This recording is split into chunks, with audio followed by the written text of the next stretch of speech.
যখনই আপনারা মার্কেট থেকে কোনো স্টক বাই করতে যাবেন ইনভেস্টমেন্ট করার জন্য, তখন অবশ্যই সেই কোম্পানির ফান্ডামেন্টাল অ্যানালিসিস করাটা খুবই প্রয়োজন।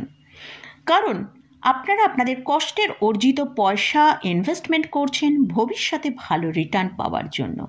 আর যদি এই ফান্ডামেন্টাল অ্যানালিসিস না করে র্যান্ডম কোনো স্টকে ইনভেস্ট করে দেন, তাহলে কিন্তু আপনাদের পয়সা ডুবে যাওয়ার সম্ভাবনাই বেশি থাকবে। আজকের ভিডিওয়ে কোনো স্টকে ইনভেস্ট করার আগে সেই স্টকের ফান্ডামেন্টাল অ্যানালিসিস কিভাবে করবেন সেটা নিয়ে আলোচনা করব। অনেক ভিউয়ার্সরা অনেক দিন ধরেই এই ফান্ডামেন্টাল অ্যানালিসিস কিভাবে করতে হবে সেটা নিয়ে একটা ভিডিও আপনারা করতে বলেছিলেন। তো আজকের ভিডিওয়ে সেটাই আমি আপনাদের সাথে শেয়ার করব যে কিভাবে ফান্ডামেন্টাল অ্যানালিসিস করতে হবে। তাহলে ভিডিওটা শুরু করা যাক। আমি নিরুপমা, শেয়ার শেখো চ্যানেলের পক্ষ থেকে সকল বন্ধুদের স্বাগত জানাই। চ্যানেলে যদি ফার্স্ট টাইম ভিজিট করে থাকেন তাহলে অবশ্যই চ্যানেলটা সাবস্ক্রাইব করে নেবেন আর পাশে থাকা বেল আইকনটা প্রেস করে রাখবেন। আমি ভিডিও আপলোড করার সাথে সাথে আপনাদের কাছে ভিডিওটা পৌঁছে যাবে। আর ভিডিওটা যদি ভালো লাগে অবশ্যই লাইক এবং শেয়ার করতে ভুলবেন না। তো আমরা যখনই কোনো স্টকে ইনভেস্টমেন্ট করতে যাব তার আগে অবশ্যই আমাদের ফান্ডামেন্টাল অ্যানালিসিস করে নিতে হবে। এর জন্য আমাদের কিন্তু বেশ কয়েকটা প্যারামিটার দিয়ে সেই কোম্পানির ফান্ডামেন্টাল অ্যানালিসিস করতে হবে। তাহলে ফার্স্ট যে পয়েন্টটা নিয়ে এখানে আলোচনা করছি সেটা হচ্ছে কোম্পানির মার্কেট ক্যাপিটালাইজেশন। কোনো কোম্পানির মার্কেট ক্যাপিটালাইজেশন মানে কিন্তু সেই কোম্পানির টোটাল ভ্যালু কত। অর্থাৎ আপনি যদি ওই কোম্পানিটা পুরো কিনতে চান তাহলে আপনাকে কত প্রাইস পে করতে হবে ওই কোম্পানিটা বাই করার জন্য। এই যে অ্যামাউন্টটা আপনাকে পে করতে হচ্ছে এটাই হচ্ছে কোম্পানির মার্কেট ক্যাপিটালাইজেশন। তো এই মার্কেট ক্যাপিটালাইজেশনের একটা ফর্মুলা রয়েছে, সেই ফর্মুলাটা হচ্ছে ওই কোম্পানির টোটাল নাম্বার অফ শেয়ারের সাথে কারেন্ট যে প্রাইসটা চলছে তাকে গুণ করলেই আমরা কিন্তু ওই কোম্পানির টোটাল মার্কেট ক্যাপিটালাইজেশন পেয়ে যাব। আমরা যদি একটা এক্সাম্পল হিসেবে দেখাই, এবিসি একটা কোম্পানি, তাদের কারেন্ট প্রাইস চলছে 100 টাকা আর টোটাল নাম্বার অফ শেয়ার রয়েছে 50 করোড়। তাহলে টোটাল মার্কেট ক্যাপিটালাইজেশন হচ্ছে 5000 করোড়। অর্থাৎ এই কোম্পানির মার্কেট ক্যাপিটালাইজেশন হচ্ছে 5000 করোড়। এটাই হচ্ছে এই কোম্পানির টোটাল ভ্যালু। নেক্সট যে পয়েন্টটা নিয়ে আলোচনা করছি সেটা হচ্ছে পি রেশিও। এটা খুবই ইম্পর্টেন্ট, কারণ আমরা একটা কোম্পানিকে যখন বাই করতে যাব অবশ্যই সেই কোম্পানির পি রেশিও কতটা আছে সেটা দেখেই আমরা সেই কোম্পানিটা বাই করার উপযুক্ত কিনা সেটা আমরা দেখতে পাবো। তো এমনি যেটা বলা হয় যে 10-এর নিচে মানে পি চলছে, মানে সেটার স্টকটা এখন অনেকটা সস্তায় আছে। কিন্তু এটা সবসময় সেটা ঠিক নয়।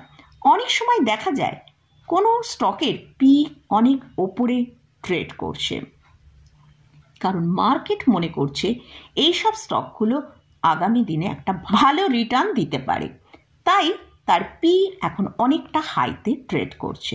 তবে এখানে একটা কথা বলে রাখি, যেসব কোম্পানির পি হাইতে ট্রেড করছে সেই সব কোম্পানিগুলোকে আমরা মার্কেটে যদি একটা বড় কারেকশন আসে তখন কিন্তু সব স্টকে নিচে আসে, কিন্তু এই সব যাদের পি অনেক হাইতে ট্রেড করছে সেই সব কোম্পানির মধ্যে কিন্তু একটা বড় সেলিং আমরা মার্কেট কারেকশনের মধ্যে দেখতে পাই। রিসেন্ট যেমন আমরা দেখেছি জোম্যাটো, ডেক্সন টেকনোলজি, এইসব স্টকের মধ্যে কিন্তু একটা হিউজ সেলিং হয়েছে, যেহেতু এইসব কোম্পানি পি অনেকটা হাইতে ট্রেড করছিল। এছাড়াও পি রেশিও চেক করার সময় অবশ্যই ওই কোম্পানি যে ইন্ডাস্ট্রিতে বিলং করছে সেই ইন্ডাস্ট্রির পি কত চলছে সেটার সাথে কম্পেয়ার করি তবে কিন্তু আমাদের বাইয়ের ডিসিশনটা নিতে হবে। যদি ইন্ডাস্ট্রির পি থেকে যে কোম্পানির স্টক আমরা বাই করতে চাইছি তার পি কম হয় তবেই কিন্তু সেটা বাই করার চিন্তাভাবনা করা যেতে পারে। এখানে একটা এক্সাম্পল দেখাচ্ছি, যেমন টাটা মোটরের এখন কারেন্ট পি চলছে 8.10 আর এই অটো ইন্ডাস্ট্রির পি চলছে 21.16। তাহলে অবশ্যই কোম্পানি কিন্তু একটা আন্ডার ভ্যালুড অবস্থায় রয়েছে, তাই কিন্তু এই স্টকের পিকে আমরা এতটা নিচে দেখতে পাচ্ছি। তবে এখানে একটা কথা বলে রাখি, এই টাটা মোটরের জাস্ট আমি এখানে বোঝানোর জন্যই কিন্তু উল্লেখ করলাম, এখানে কিন্তু কোনো রকম কোনো রেকমেন্ডেশন নেই। অনেক স্টকের নাম আমি নেব, সেই স্টকগুলো কিন্তু কোনোটাই কোনো রেকমেন্ডেশন না। হচ্ছে বুক ভ্যালু। বুক ভ্যালু বলতে কি বোঝায়? কোনো কোম্পানি যদি হঠাৎ করে বন্ধ হয়ে যায়, রাতারাতি হয়তো কোম্পানিটা বন্ধ হয়ে গেল, অর্থাৎ সেই কোম্পানি আর কোনো কাজ করবে না, তখন কিন্তু ইনভেস্টররা ওই বুক ভ্যালু যেটা দেখানো আছে সেই প্রাইসটা তারা প্রত্যেকটা শেয়ার পিছু তারা পেয়ে যাবে। অর্থাৎ এখানে একটা এক্সাম্পল দেখাই যে রিলায়েন্স ইন্ডাস্ট্রিজের এখন কারেন্ট প্রাইস চলছে 1246 টাকা, এর বুক ভ্যালু দেখছি 605 টাকা। তো যদি রিলায়েন্স ইন্ডাস্ট্রির কোম্পানিটা রাতারাতি বন্ধ হয়ে যায়, তাহলে প্রত্যেক শেয়ার হোল্ডার তাদের প্রতিটা শেয়ার পিছু, অর্থাৎ আপনার কাছে যদি 10টা রিলায়েন্স ইন্ডাস্ট্রিজের শেয়ার থাকে, তাহলে 10 × 605 করে যে অ্যামাউন্টটা দাঁড়াবে সেই বুক ভ্যালুটা আপনারা পেয়ে যাবেন। নেক্সট যে পয়েন্টটা আসছি সেটা হচ্ছে পিবি রেশিও। পিবি রেশিও মানে হচ্ছে কোম্পানির যে কারেন্ট শেয়ার প্রাইসটা চলছে তাকে ডিভাইড করতে হচ্ছে বুক ভ্যালু দিয়ে, সেইটা যেটা বেরোচ্ছে সেটাই হচ্ছে পিবি রেশিও। এখানে কারেন্ট প্রাইস রিলায়েন্স ইন্ডাস্ট্রিজে আমরা দেখলাম 1246 টাকা, আর বুক ভ্যালু দেখলাম 605 টাকা, অর্থাৎ 2.06 হচ্ছে পিবি রেশিও। এই পিবি রেশিওটা যতটা কম হবে ততই ভালো, 1, 2 এটা ঠিকঠাকই আছে।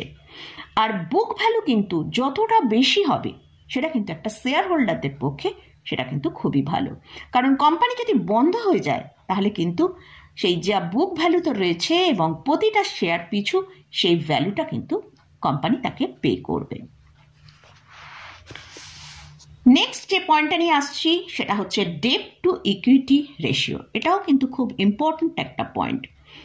এই ডেট টু ইকুইটি রেশিও থেকেই আমরা বুঝতে পারি কতটা ধার নেওয়া আছে।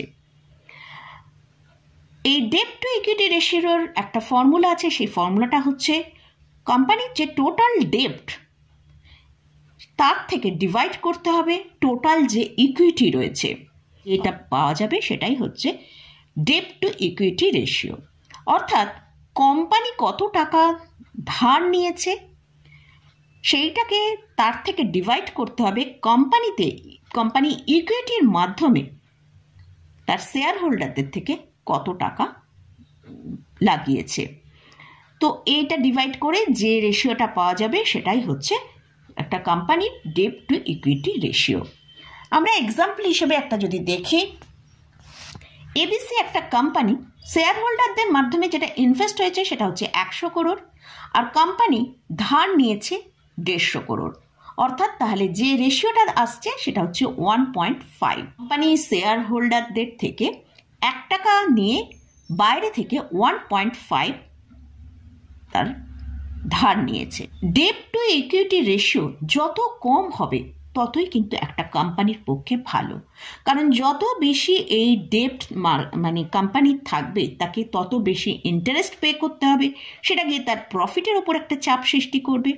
তাই কোম্পানির এই ডেট 1-এর নিচে থাকলে তবেই কিন্তু সেটা ভালো। নেক্সট যে পয়েন্টটা নিয়ে আলোচনা করছি সেটা হচ্ছে ডিভিডেন্ড। যখনই আমরা ফান্ডামেন্টাল অ্যানালিসিস করি তখন কিন্তু এই ডিভিডেন্ড একটা মোস্ট ইম্পর্ট্যান্ট পয়েন্ট হয়, কারণ একটা কোম্পানি ডিভিডেন্ডটা কি? ডিভিডেন্ড হচ্ছে একটা কোম্পানি তার প্রফিটের একটা অংশ তার শেয়ার হোল্ডারদের মধ্যে ভাগ করে দেয়, এটাই হলো ডিভিডেন্ড। তো আমরা সব কোম্পানি কিন্তু এই ডিভিডেন্ড পে করে না, তার মধ্যে কিছু কিছু কোম্পানি যেসব ম্যাক্সিমাম ক্ষেত্রে আমরা দেখতে পারি যেসব বড় বড় কোম্পানিগুলো আছে যারা অলরেডি ভালো একটা গ্রোথ হয়ে গেছে, সেই সব কোম্পানিগুলো তাদের যে প্রফিট হয় তার একটা অংশ তার শেয়ার হোল্ডারদের মধ্যে ডিস্ট্রিবিউট করে দেয়। আবার কিছু কিছু কোম্পানি রয়েছে যেসব কোম্পানিগুলো তাদের প্রফিটটা তাদের কোম্পানির গ্রোথের জন্য তারা রেখে দেয়, সেক্ষেত্রেও কিন্তু আমরা একটা বেনিফিট দেখতে পারি। যখন কোম্পানিটার ভেতর ভালো গ্রোথ আসে সে সময় কিন্তু আমরা দেখি যে সেই সব কোম্পানির শেয়ার প্রাইসের মধ্যে একটা কিন্তু ভালো আপমুভ আসে।